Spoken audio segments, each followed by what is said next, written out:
Hi, my name is Ace, and today I'm going to talk about a few of the experiences that shaped me. I just want to talk about, what it was like to grow up without a close extended family, being the weird kid in school, and how my brother has been a mentor in my life. So my family lives all over the US, but mostly in California. And my mom's side is on California, and my dad's side is kind of scattered around the East Coast, like Florida, Virginia. Some are in Ohio, but not very many.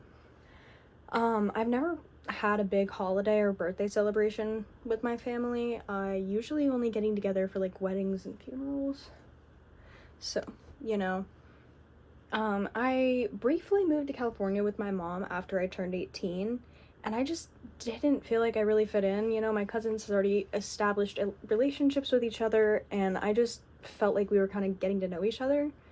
I ended up moving back to Ohio for college, but at the end of the day, I just wish we had grown up together, you know what I mean? Like, I I wanted a relationship with them. It just didn't seem like something that would be the same, if that makes sense. Also, college, you know. Anyway, I am the youngest in my like immediate family. I have two older brothers, 5 and 7 years older than me. I always wish I had younger siblings or just more family in general to relate to. However, my brothers have taught me more than I'm willing to admit, so props to them, I guess.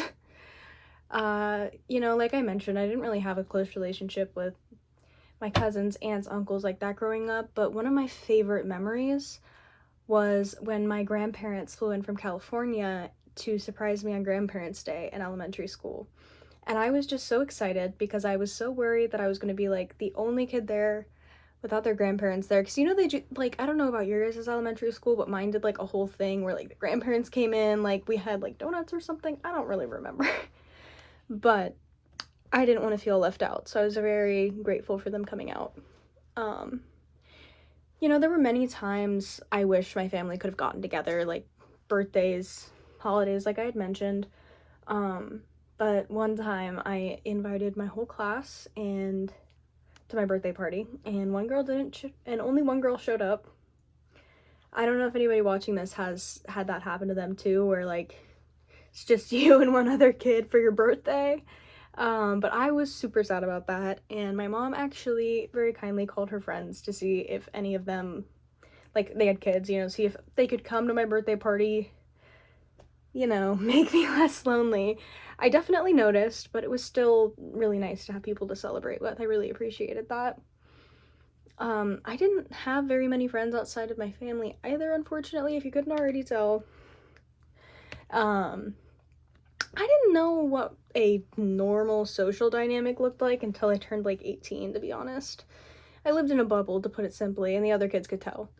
I wasn't really tuned into pop culture or social media because my dad kept trying to isolate me by grounding me for mundane things. My dad's a terrible person.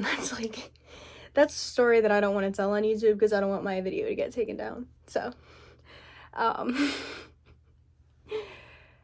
I would often reference things that were outdated or just uncool because I didn't know what was cool. I just didn't have access to those things. I didn't learn the renegade dance on TikTok until Charlie D'Amelio wasn't popular anymore. Yeah, so that sucked. I had a Nintendo 3DS as my main form of entertainment up until like middle school, and then I had an iPad. So being the only kid in school without a phone was embarrassing, on top of my Galaxy leggings and taco shirt, because, why have style? Why? What's the need for that? Anyway. Sorry, I love to make fun of my old self. I always wanted people to like me, but that often came off as trying too hard. I was actually the kind of kid to make a list of sleepover activities, and I was probably the only one having fun too, I don't know if any of you guys have seen, like, movies where characters do that, but yeah, that's kind of like when I realized, oh, not cool to do that. Okay, cool, got it.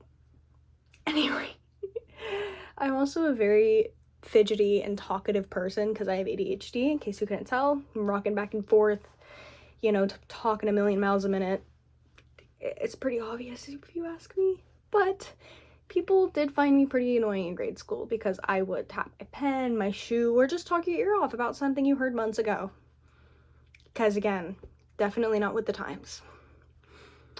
Unfortunately, I did stop talking as much as a result for like a while, but I'm trying to get a little bit more comfortable with that with my little intro to effective speaking course that I made a YouTube channel for.